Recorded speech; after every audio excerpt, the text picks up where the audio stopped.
সমস্ত মিডিয়াই একই ঘাটের মাঝি। বড় বড় পত্রিকা, এমনকি ছোট পত্রিকাগুলো পিছিয়ে নেই এর থেকে। অবশ্য এর দায় ঠিক কার তা বুঝে ওঠা কষ্টকর হলেও মাহমুদুর রহমান একটি কথা ঠিকই বলেছেন। বাংলাদেশের মিডিয়াতে একটা ইসলামোফোবিয়া আছে, আপনারা অনেকেই হয়তো স্বীকার করতে চাবেন না, কিন্তু আছে। বাংলাদেশের স্বাধীনতার পর থেকেই এই ইসলামোফোবিয়া বর্তমান। ইসলামফোবিয়া হচ্ছে ইসলামকে ঘৃণা বা ভয় করা, ইসলাম বা মুসলিমদের প্রতি বিদ্বেষ পোষণ করা। অধিকাংশ মুসলমানের দেশে নেই মুসলিম সংস্কৃতি, নেই প্রচার প্রসার বা এর সামান্যতম আয়োজন। টিভির পর্দায়, পত্রিকার পাতায় পাতায় বিনোদন নামে শুধু রয়েছে অপসংস্কৃতি, নোংরামি, বিজাতীয় ও বিধর্মীয় সংস্কৃতির বিচরণ। আপনি আমাকে এমন একটি পত্রিকাও দেখাতে পারবেন না যেখানে সুস্থ সংস্কৃতির খবর প্রচার হচ্ছে। বিনোদনের নামে প্রচার হচ্ছে যৌন শৌশরীমূলক অশ্লীল অঙ্গভঙ্গির গান, সিনেমা, নাটক, ওয়েব সিরিজ, বিভিন্ন অসামাজিক কার্যকলাপ। ধীরে ধীরে সভ্য মানুষগুলোর চোখেও এগুলো হয়ে উঠেছে স্বাভাবিক। কিশোর কিশোরীরা ছোট্ট থেকেই বেড়ে উঠছে এই অপসংস্কৃতির সাথে।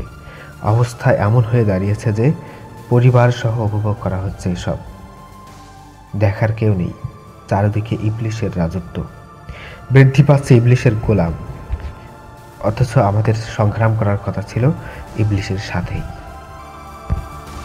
তাদের কাছে এখন নগ্ন অশ্লীল সংস্কৃতির কর্মীরাই আইডল।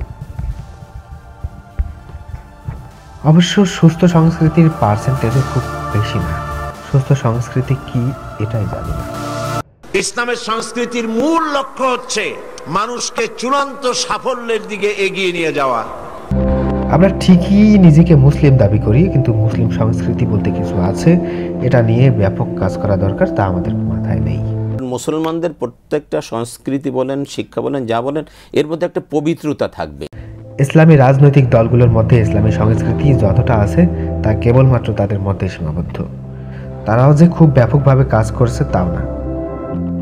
অসুস্থ সংস্কৃতির কাছে তাদের সংস্কৃতি খুবই সামান্য, অথচ উচিত ছিল সবার আগে তাদেরকে এগিয়ে আসার। তারা হয়তো আজও বুঝে উঠতে পারেনি একটি জাতিকে একটি সংস্কৃতি দ্বারাই ধ্বংস করা সম্ভব, আর এইভাবে আমরা ধ্বংস হচ্ছি। তাদের টার্গেট হচ্ছে চরিত্র ধ্বংস করে দেওয়া।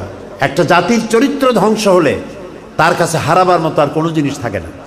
এদেশে ইসলামী দলের অভাব নেই, অভাব নেই মুখে আল্লাহকে ভালোবাসি এ কথা বলার, অভাব শুধু আল্লাহর সন্তুষ্টির জন্য কাজ করার লোকের, যারা কেবলমাত্র নিজেদের আত্মসন্তুষ্টির জন্য, ফুর্তি করার জন্য কৌশলগতভাবে নোংরা বিনোদন ছড়াচ্ছে।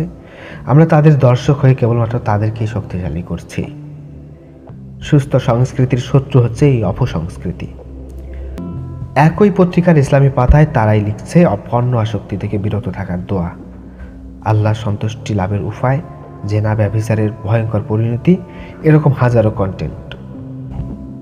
আবার পরের পৃষ্ঠার বিনোদন পাতায় তুলে আনছে পর্ণ তারকা, নর্তকী, অশ্লীল গান, সিনেমা, নাটক আর ফ্যাশন শো এর মাধ্যমে করছে অদ্ভুত সব কর্মকাণ্ড। সচেতনতার নামে তৈরি করছে নোংরা ওয়েব সিরিজ, যেন তা গোপন মাদক ব্যবসার প্রকাশ্য প্রচারপত্র। মোট কথা হলো ইসলামী সংস্কৃতি পিছিয়ে আছে হাজার মাইল দূরে। এই সংস্কৃতিকে এগিয়ে নিতে হলে এগিয়ে আসতে হবে ইসলাম প্রেমীদের।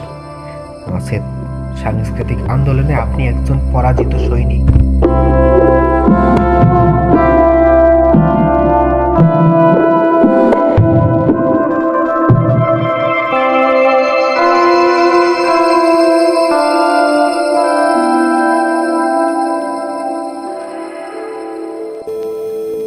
দেশের প্রথম পূর্ণাঙ্গ সাহিত্য সংস্কৃতি বিষয়ক online news portal cultural Times.